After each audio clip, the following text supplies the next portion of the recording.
So, welcome everybody to this episode of Trust Me, I Know What I'm Doing. And I'm so grateful to welcome Chhavi Bhargav. Thank you so much, Chhavi, for being with us. Yeah, thank you for having me. In the spirit of welcoming Ram Sita Lakshman back in and back home, for that matter, maybe you can share, and given your background, of course, maybe you can share a little bit about what parts of making this book sort of felt like home for you. That's a really interesting question. Yeah, Diwali has always felt like home. It's like a celebration of light, overcoming darkness, good triumphing over evil. Um, when I wrote the book, it was something that's been stirring inside me for almost 30 years, to be Mm. honest. When I grew up, when I was a little girl, we celebrated all these holidays and beautiful holidays, and I couldn't share it with anybody outside of my family or my South Asian friends. And so to be able to do what I'm doing and the meaning and the reason behind it, it really feels like home. It really feels like this is the right thing. It's the right time and it's the right place to be doing it. Did any of that come as a, because still writing a book is an operational process too, and did any of that feeling come either as a surprise when writing the book, or for that matter, make it just that much easier to actually withstand some of the operational part of writing a book? So I partnered with Kids Co. And they have a certain way of writing books. They have a certain format. And a lot of it, there's no actual characters, but the character is the author. Yeah. And so when the author speaks, they ask you, the very beginning when they asked me to start writing the story, they said, "Why is this so meaningful to you? Mm. What kind of message do you want to get across to these children? Share a little bit about what Diwali means to you and how you used to celebrate, and how did it make you feel when someone did or didn't wish you a happy Diwali?" And so those feelings came about when they asked me a lot of these questions and really dig deep into my feelings. And so those feelings, I hope, show when you read the book. Yeah. And I mean, I imagine that because it's such a heartfelt thing that's sort of been, I wouldn't say smoldering is the right word, but sort of there for 30 years and really, waiting to be expressed. I imagine that this was really kind of like not just a passion project, but a real excellent way to, express yourself and really share on top of that. I'm curious, you mentioned this is sort of like, it feels like it's the right time. It feels like it's home for you. Um, what do you think is maybe the way that connections are happening? For that matter, for any human in connecting to Diwali in 2024. Yeah, so right now, Diwali is being celebrated in schools across the country. It's becoming more significant, and they're recognizing it as an official holiday. And when I wrote the book, I didn't want it to be too religious. I wanted to explain the significance of Diwali and why it was important to me. And I wanted the book to feel very universal, right? Mm. Focusing on the values that Diwali embodies, like kindness, generosity, togetherness, the connections. I wanted children who read it that have never celebrated before be able to see themselves in the book. I wanted them to understand by explaining to them that it is a combination of holidays, something that they already celebrate or are familiar with. So Diwali is Festival of Lights, and we celebrate the Festival of Lights in many different ways. We celebrate Christmas. That's a festival of lights. We celebrate Hanukkah, festival of lights. The Lunar New Year is a festival of lights. And a lot of these things all have the same meaning behind it: light over darkness, good over evil. So I wanted to spread that same message that everyone that was picking it up could understand. Okay, well, Diwali is like Christmas, it's a really big holiday. It's also like Thanksgiving because we're giving back to the community. It's like Independence Day because we have fireworks. It's like New Year's because there's a New Year's. And so when you take all these holidays together And when you explain that to someone, they really understand how large this huge holiday is and why it's so significant to so many people, billions of people around the world. Yeah, no, it's great. And it's so important to think about how it integrates into so many things that are actually already out there. And I know that both, children and parents and grandparents and everyone can hopefully relate to that really, really well.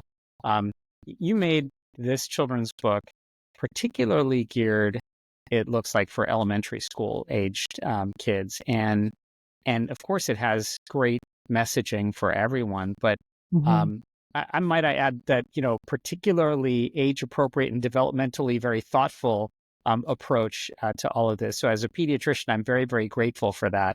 Um, but, you know, what do you think, particularly now parents are learning and absorbing and synthesizing with this book? Did you have some particular intent for parents in mind with this? Well, so the Kids Book About series is meant to be read with an adult or a grown up, right? It isn't meant to just be read by yourself. It's a lot of the books in the series, they have books from a kid's book about cancer, a kid's book about school shootings, things that are very difficult for Yeah. parents and children to discuss together.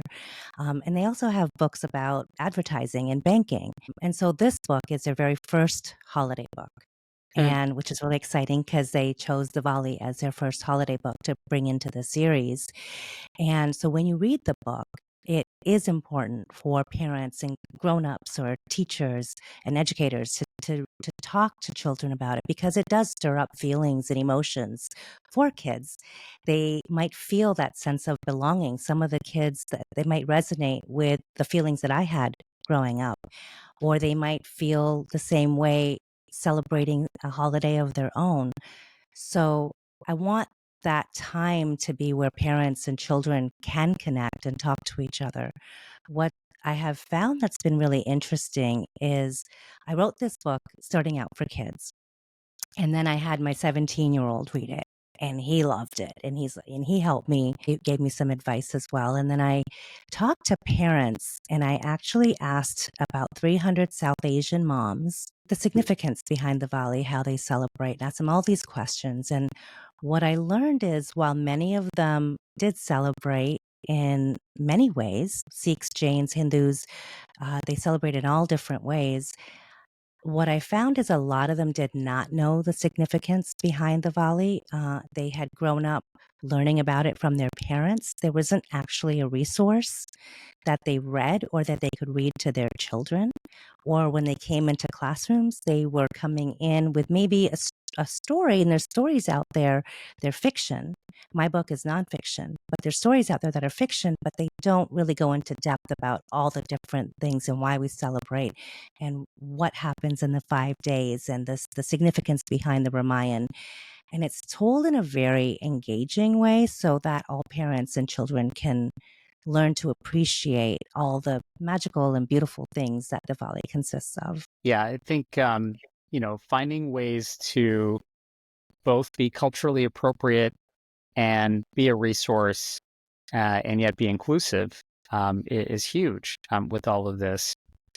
For all the learning that's happening for children and for their parents in reading this book together, I'm curious for you, what did you actually have to unlearn about yourself when it came to trying to make this book happen? Wow. What did I have to unlearn about myself? So I, being a teacher, it's you focus on one classroom, right? You focus on the age group. And I really needed to figure out how to deliver this message so it's universal, right? That it applies to everyone. The one thing that I realized is there's things in my head, and I think everyone understands it when I write it, but not everybody is seeing or perceiving it the same way. So we actually hired sensitivity readers to Mm. go through my book. and make sure that I wasn't offending anybody, or I wasn't saying anything inappropriate, or I wasn't missing anything, like an important detail that maybe I just assumed that somebody who's reading it would read. So I had to really deconstruct all those things. And then Diwali is a huge holiday, right? There's so many stories behind it. How do I take a, a huge story like that and condense it into a short story, into a book that doesn't have too many pages that kids will be able to sit and listen to? I mean, I could have written so many more pages, Right. but I was limited, and kids have an attention span. But the one thing that I realized what I would do is you don't have to sit down when you're reading a book and read the entire book, right? You Yeah. can sit down and take chunks from it. And that's kind of how I decided to write it, so that you can read about the 5 days of Diwali, and that's it for one night, and learn about that and talk about that. And then you can read other sections of the book. And then there's another part where you can see all the different things that you can do. So I divided them that way so that it was easy for me to be able to do book readings in classrooms, for teachers to be able to do lesson plans with them. I took all of my teaching that I'd had for so many years and really thought about what would it take for educators to open this book and say, yes, I can teach it in my class. They can go to the administration and say, yes, this needs to be taught. And there's lesson plans with it. And it goes along with the curriculum. I really needed to think about all of those different aspects. It was hard. It was so hard to put all that into one little book. Yeah, yeah. And I imagine that, in designing not only a book that can be engaging and fun, but really that can be used as a curriculum. Um, did you have to become in any way sort of more patient with yourself to think about things with, that have to come in chunks as opposed to, again, like you mentioned, there's so many stories behind Diwali. It's such a huge tradition, worldwide, not just for Yeah. Hindus or anybody else, but in a way, it's kind of like boiling the ocean, right? Like where do you start with this? So, did you have to kind of prioritize and maybe have some patience with that? Yeah, you have to simplify things, right? I mean, I've been taught to do that my entire life. Sometimes, so much so that my children are like, "We get it, mom. You don't have to say it three different ways," right? Right. Because when I used to teach and modify lessons for everyone. So I would teach for the hearing impaired, or for special needs, or for children that didn't understand a different language. So I had to teach in a way that was what they'd be able to understand. So I do that all the time. So when doing that in a book is a little bit different. Yeah. And yes, I had to be patient with myself because I just wanted to put so much in the book that actually, what an interesting story is. I did all my research. I spent months and months doing the research. And then I actually wrote the book in one day. Mm, wow. And the kids' book about series, like at that time, they sat me down with an editor, and we like hammered through it from 9 in the morning till 5. Like we had breaks in between, but we hammered through everything. And I brought all of my material, and I said, "This is what I want. This is what I want." And we went through it all in one day. And then after that time, we actually took months to edit it, to go through, other things that I wanted to add, the sensitivity readers. I wanted to add pictures and illustrations, and that process took a long time. But the Sure. actual writing itself, the main portion of it, was in one day. Mm, amazing. And I mean, it's amazing how like when you sort of have it crystallized, how perhaps simple it can be to just, get it out there and really sort of help it get distilled in a day. Um, One of the things that strikes me about any endeavor like this, Diwali is such a grand tradition, right? It's you mentioned, I mean, it's a Hindu tradition, but it's celebrated by, so many faiths around the world. And, the idea of, kind of this fine needle to thread, right? Where we're trying to really have families sometimes to, engage in being proud about the tradition and the heritage and identity, but also sort of finding ways to be really inclusive and to make sure that we widen the tent and in a way sort of help make new traditions for people who are just learning about Diwali. How have you been able to reflect on that part, which sometimes be striking for purists, and then also be a contrast for those people who are just getting to learn about the tradition? That's an interesting question because tradition, I think at the core, it's meant to be passed down, Yeah, right? But each generation, I think, inevitably leaves its own mark on how it's celebrated. So, I mean, I don't think Diwali's that much different. I think future generations will continue to embrace the festival in new ways. But I think the heart of it, the light over darkness community, the renewal, I think that will remain constant.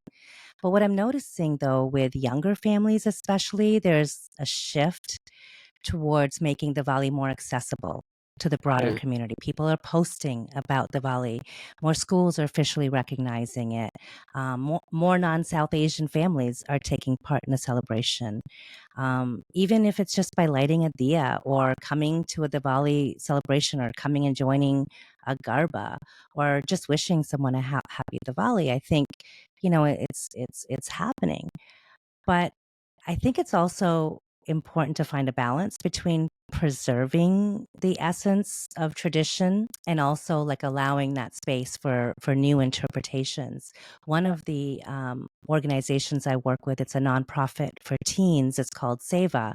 We have a Diwali mock wedding, and that is when the teenagers they incorporate the modern elements of Diwali, which they love to do. They have a wedding, a fake wedding. It's not a real wedding, but all the things of a wedding. They have the barat, they have the dinner, they have the speeches, and in the speeches you learn about all the different elements of Diwali.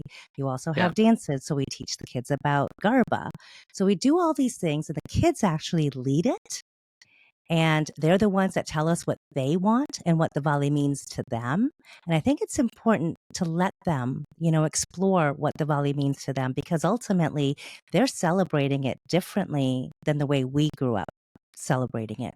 But it's important for us to still guide them and tell them what it meant to us.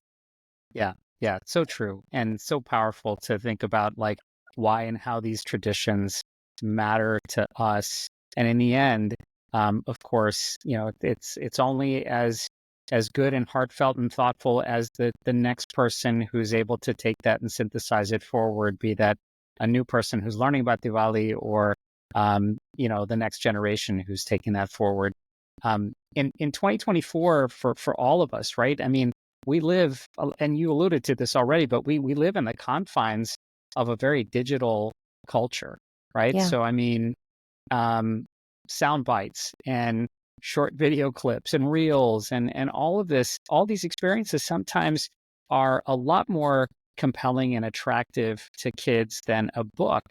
So Mhm. I'm curious, how do you help cultivate trust in the human experience of Diwali, and particularly the relationship building that is so, central to making the meaning and the power of Diwali so resonant for folks. How have you been able to kind of synthesize that human aspect, that non-digital aspect, and that sort of relationship building to retain its relevance and power?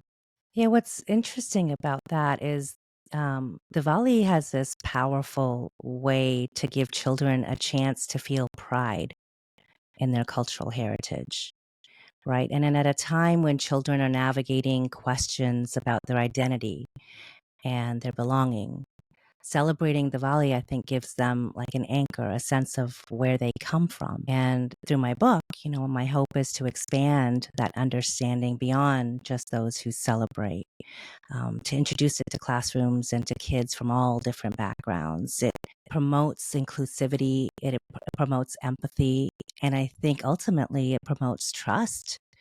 Right? When you Mm. share something that you are celebrating, that you are doing outside of your home with others, they can empathize, they feel included, and they learn to know a little bit more about you outside of school. And that ultimately, I believe, develops that trust. Yeah, and I guess the idea behind that is that it doesn't matter perhaps how you cultivate that empathy and trust. At the end, it is all about human relationships, and whether you share a video or a reel, in the end, reading a book, lighting the diya, thinking about the meaning of Diwali are probably what, in the grand scheme of things, matter the most, beyond just the sort of social media and the digital aspect of this. And have you found that's, especially in the feedback from readers, that that's what's resonating the most for them? And what's interesting about that is there's a lot of people that have come back to me, and I feel like there's like this hunger that families have t- for stories and make Yeah, that cultural celebrations feel like it's accessible to everyone. I have which had is great. families, yeah, I've had families share how their children who have never celebrated before excited to learn about it. And for families that do celebrate, it's a way for them to share their traditions with pride. One of the biggest takeaways from me, I think, was the importance of representation. When children and they open the book and they're like, yeah, that happened to me. Yeah, I get that. Oh, Diwali's like Christmas and New Year's, and they understand it, they get it, it validates their experiences, and that sense of belonging is so important. I share about how it felt for me when no one wished me a happy Diwali growing up. And I mean, just think about it. When was the last time someone that wasn't South Asian came up to you and said, hey, happy Diwali? When was the Right. last time that happened? Right? Yeah, It's so gratefully for me, in my neighborhood, it's not too uncommon for that to happen, but for a lot of people, that's not very common at all. yeah, it hasn't happened very much in my neighborhood, and my son who went to school in third grade. I said, "Honey, you have the day off of school. It's Diwali." He's like, "I want to go to school. I don't want Right, to stay home." And I said, "Why?" He goes, "Because nobody understands what Diwali is. I don't get it. I don't I don't want to be different than anyone else." And that day I called the school principal and I said, "Hey, would you mind just celebrating or talking about Diwali on the PA? Just make an announcement, say anyone that celebrates happy Diwali." right. And at that time, that was about 7 years ago, he said, I'm sorry, I can't do that. You have to take that up with the school board. And I don't think it was because they didn't want to. I don't think they felt that they could at the Yeah, time. And that really struck a chord with me. I was like, if someone outside of my culture can wish my children a happy Diwali, it validates to them that this is a holiday that everyone understands. So that really was that day when that principal told me that, I just felt so awful. I'm like, how do I instill this in my son so he learns to appreciate the holiday and have pride in the holiday as well? yeah. Super inspiring and super galvanizing because, I mean, I think more than anything else, those are the questions that we need to keep asking. That, like, how can we actually make it so that we do feel validated, more affirmed, a lot more inclusivity that's out there. Um, Yeah. I want to get you out of here on this. The messages of Diwali, of course, transcend and go well beyond sort of like the fall holiday season. And Yeah. so as we celebrate now, and as we look forward to even more celebrations, and as people are reading your book and engaging with your book, and thinking about how this can resonate for them in the various aspects of their lives, I'm curious what questions you hope it actually inspires for readers of just about any age. Hmm. The questions I want it to inspire are, I want them to think about other cultures than themselves. What are other people doing that resonate with them? I want them to ask and be curious and just have that desire to learn about various countries, cultures, religions. I mean, I grew up with, I'm a Hindu, but in my home, we had a cross. We learned about Jesus Christ and Christianity. I went to the mosque. I went to the Gurdwara. My mother made sure that I learned about all these different holidays. And she actually said, go to church for a year, go to the Gurdwara for like, 3 months, go. And Right. I did, because I said, why am I only learning Hinduism? And she said, listen, after you've done all this, you've been to church now for 1 year, you've gone to the Gurdwara, you've gone to the mosque, what is it that you've learned? And one thing I realized was a lot of the things that I had learned were very similar. The teachings are very similar. The message is very similar. You're just going into a different building to learn them. You're just learning it from someone else. And having that open mind and that curiosity through your entire life, I think builds a community, and not just a South Asian community, builds a community that's around you, around the world. And it makes people trust you. It makes people love you. It makes people understand you. And ultimately, that's what I believe, Diwali is all about. Well, being inclusive, making sure we're curious about the world around us, and building a lot of community through Diwali. Really, really so grateful for all you're doing. Chhavi, thank you so much for joining us. This was really a treat, and we wish you all the best for the book and for everything around it. Thank you so much for having me, Abhay. This has been wonderful. Great conversation with you. You're listening to Trust Me, I Know What I'm Doing. Stay tuned.